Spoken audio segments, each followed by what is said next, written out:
for the next 20, 25 minutes, we're going to look at revealing the secret to business success. You should all have somewhere near your feet a workbook, which we're going to be working through. Looks a little bit like this.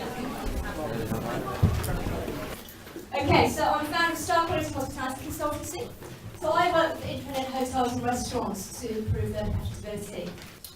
I regularly write for Hotel Industry magazine, which is an online magazine, and I've just published my first book, see here, which is Star Quality Hospitality. Thank you, Phil. Into a successful hospitality business. I'll talk a little bit more about the book later on.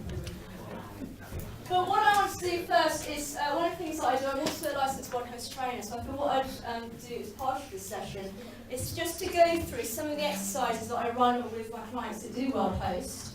The emphasis of this program is very much customer service, and you've heard from a lot of the speakers already who have stressed so much that customer service is of key importance.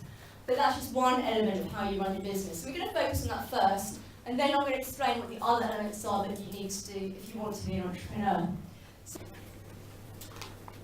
In my book, I've not mentioned it before, I've actually come up with a little model, quite a simple model, and the reason it's simple is there's no point having complex theories because no one understands them.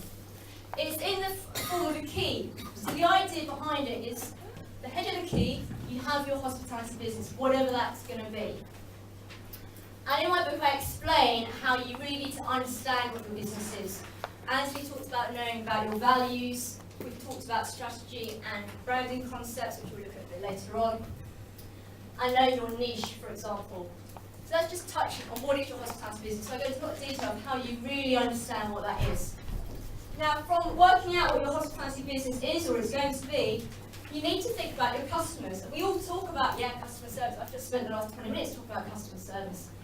But the big mistake that a lot of businesses do is when they talk about their customers, they're focusing only on the paying guests.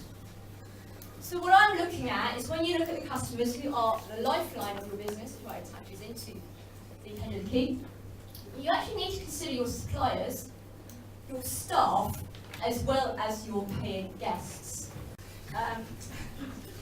But what I do want to really just stress is if you are going to be an entrepreneur, and I think you've probably been hearing about this a lot today, you've probably learned from what the other speakers have been saying today, it's really, really important to really understand what your business is going to be. But also, looking at the big picture of your customers, your supplier choice is so important. And as he talks about using local suppliers, for example. Your staffing, how you look after your staff, and I know Sam's going to talk about that in a minute, so I haven't touched on that bit. And obviously I've talked about the guests a lot, but your actual paying customers. So, that is my book. Those are my contact details. The book is available on Amazon. I have, as you can see, got some copies here today as well. So if you do want to buy them, just consider it later on. Thank you very much.